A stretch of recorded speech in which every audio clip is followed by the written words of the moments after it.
Fala rapaziada do Descomplicando a Medicina, tranquilão. Muitas pessoas falam na rua, eu tô com sinusite, eu tô com rinite. Você sabe o que é isso? Eu acho que a gente tem que diferenciar uma sinusite e uma rinite e saber tipos de dores na face que levem a sinusite, tá bom? Vamos começar a falar então sobre a sinusite. Você vai saber o que é, quais são os efeitos colaterais, aonde ela age no corpo, qual é a manifestação clínica, o tratamento e a prevenção. Mas antes da gente começar, não esquece de você clicar aqui e se inscrever no canal, ajuda a gente a divulgar para mais gente e você recebe os vídeos fresquinhos logo quando eles saem aí publicados. Vamos lá começar? Roda a vinheta.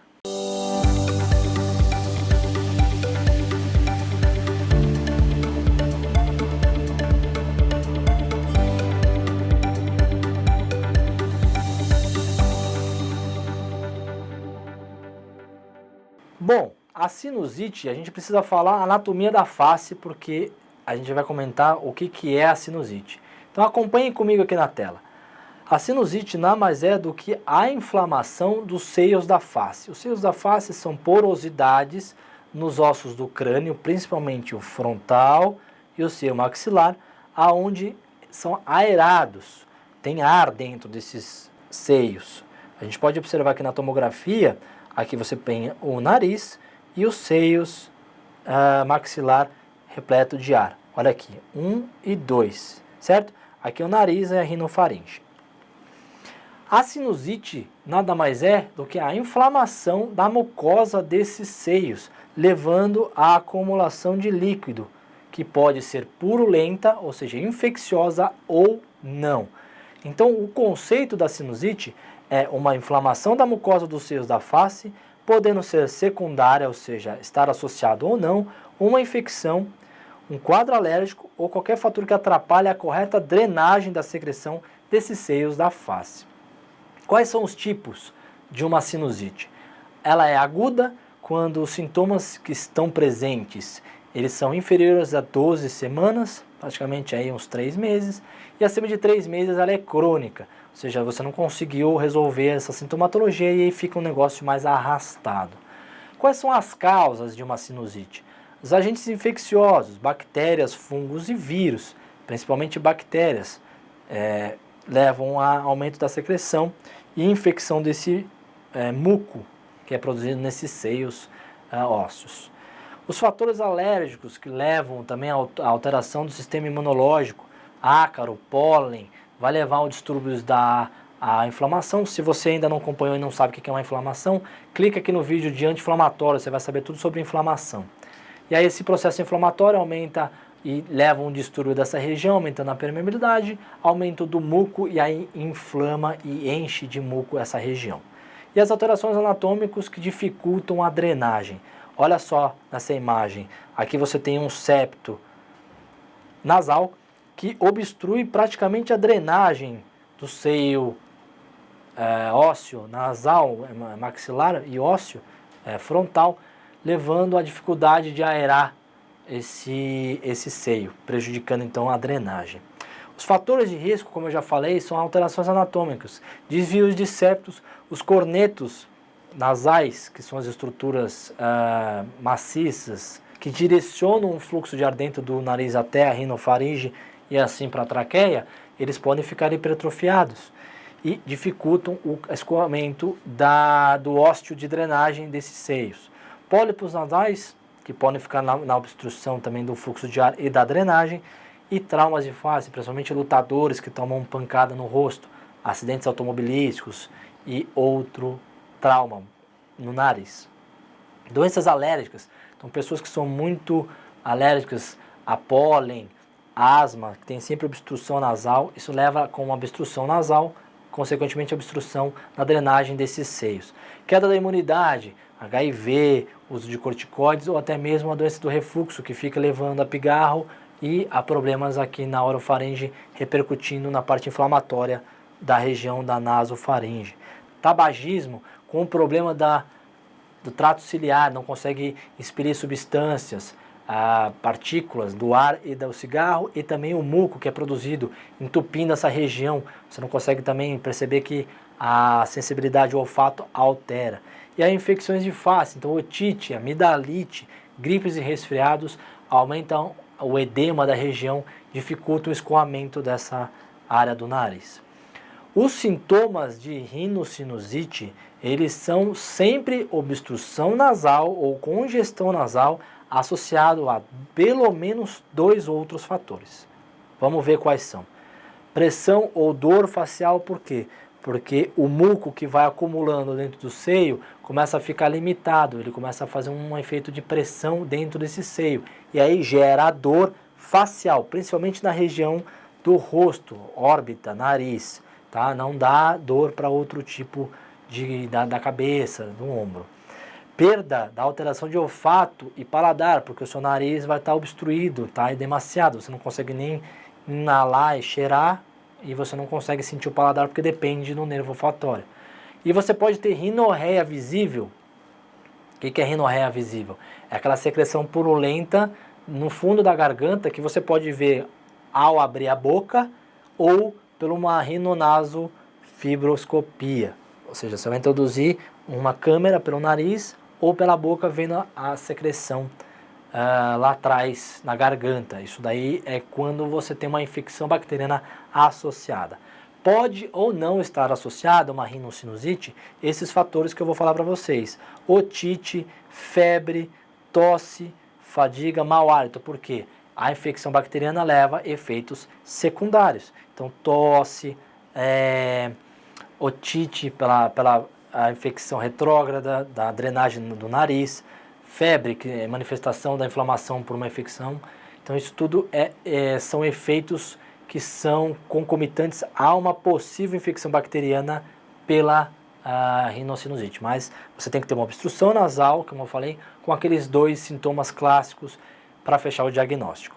Cuidado aqui, pessoal, porque rinocinusite é diferente de rinite. Rinite é um processo alérgico da mucosa do nariz, levando a manifestações só no nariz. A rinocinusite leva a outras manifestações, como por exemplo dor, rinorreia na garganta. Isso não tem na rinite. Então a rinite vai levar a sintomas de obstrução, coceira, obstrução nasal, mas ela não causa rinorreia, ela não causa dor de face e ela é provavelmente autolimitada àquele estímulo alérgico, principalmente pessoas que têm problema de ácaro, de mofo, fica com o nariz entupido, é um processo meio arrastado de uma semana, mas ela passa sozinha. A rinocinusite não, ela é mais arrastada, demora aí 15, um mês, e ela não passa sozinha, você precisa de um tratamento mais eficaz.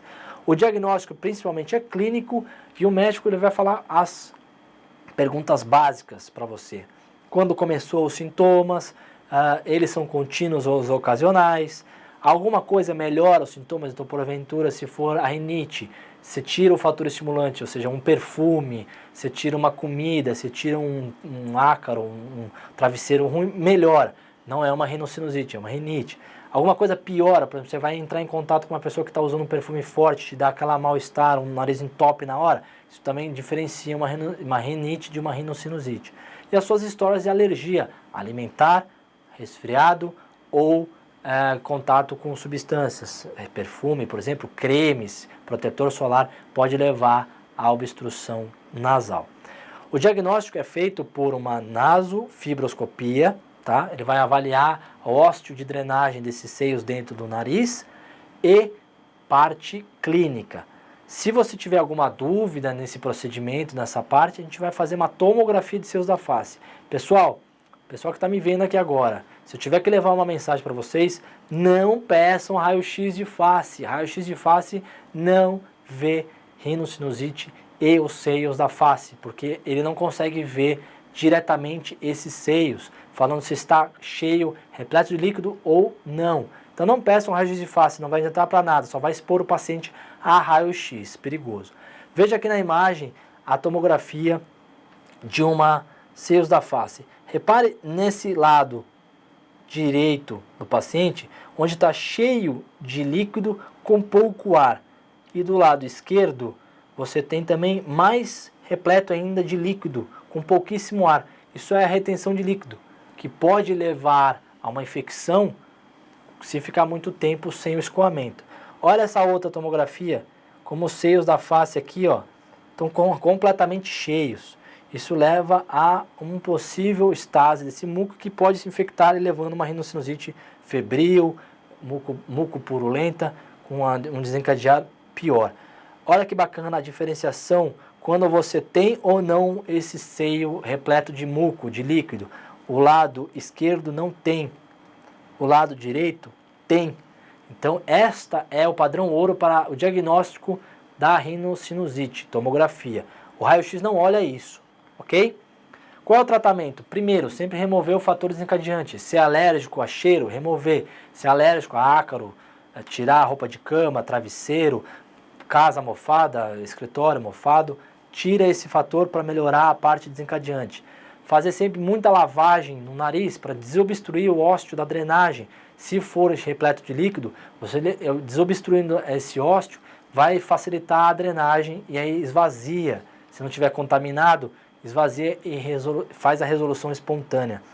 Você pode utilizar corticoides para diminuir o processo inflamatório e assim o edema dessa região, abrindo o ósseo de drenagem. Sempre lembrando em conta que temos que abrir o ósseo de drenagem para tirar esse líquido de dentro desse seio repleto de fluido. Os descongestionantes nasais, eles são bons topicamente por um período curto. Por quê? Eles são sempre compostos de adrenalina, vasoconstritores, fenilefrina, etilefrina. Eles fazem vasoconstrição das artérias e veias do nariz. E aí você faz a redução e tira o edema momentâneo. Mas ele tem um efeito rebote, porque toda vez que você faz uma vasodilatação arteriolar, quando você tira esse efeito, ela volta e faz vasodilatação. Você tira o descongestionante nasal, passa aquele período de 5, 10 minutos do efeito do remédio, você piora, e você fica com o seu nariz mais entupido do que estava antes. Então tome cuidado com isso e também pode causar hipertensão arterial. Pessoas que têm problemas de coração, são hipertensos, tome cuidado que eles aumentam a pressão arterial, assim como a pressão ocular e a pressão auditiva. Cuidado. Antibióticos, temos que ser criteriosos. Os fatores de risco e fatores que são de infecção, febre, catarro purulento, amarelado ou esverdeado, o paciente está prostrado, está mais quieto, está em fadiga, não está muito ativo, está mais quietinho no canto, algum exame laboratorial que mostra infecção, nós temos que entrar com antibiótico porque ele está infectado e aí é um tratamento direcionado à bactéria e também desinflamar a região para drenar esse líquido contaminado. Quando é que é indicada a cirurgia? Quando a gente tenta fazer todo o processo clínico, mudança de estilo de vida, alimentação, fazer lavagens e não adiantou. Então a gente tem que fazer uma cirurgia para, se for um caso anatômico, tirar, desviar o septo, diminuir o corneto por hipertrofia ou resolver fazer a antrostomia, que é aumentar essa drenagem de escoamento desses seios maxilar e frontal. Isso facilita o aeramento dessa região e evita o acúmulo de líquido. Evitando o acúmulo de líquido, diminui a chance de aparecer a rinocinusite. Quais são as complicações? Elas são raras, mas podem acontecer. Os abscessos periamidalianos, faciais, orais. Meningite, porque está perto da cabeça, então pode levar a casos de meningite. Osteomielite da região, porque você tem osso com infecção, pode levar então a osteomielites. E as infecções de pele e de face, são todas decorrentes de infecções da região da face. Qual a prevenção?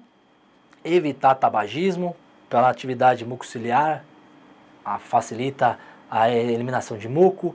Cuidado com tudo que dificulta a drenagem no seu nariz, então ácaros, edemas, infecções que levem à obstrução nasal. Cuidado com frio, pessoas alérgicas que entram e saem em ambientes com ar-condicionado, isso pode levar a vasodilatação arterial do nariz e levar a edema obstruindo o ósseo de drenagem. Isso tudo leva a fechamento dessa ósseo de drenagem e acúmulo de líquido dentro do seio. Evite esses gatilhos, porque você evitando então o acúmulo de líquido, você evita o aparecimento da rinocinusite. Pessoal, muito obrigado pelo acompanhamento do vídeo. Quero pedir para você, se você gostou do canal, curta aí, se inscreva no canal, curta para receber as informações fresquinhas aí dos vídeos novos que vão aparecer. Procure a gente nas redes sociais, caso você tenha alguma dúvida, no Instagram, @Dr. Zanata, lá no portal www.descomplicandomedicina.com.br. Fico muito feliz em você estar aqui no meu canal, curtindo as informações. Se tiver alguma dúvida, escreva para nós, ok? Muito obrigado, fique de olho nos próximos vídeos e até o próximo.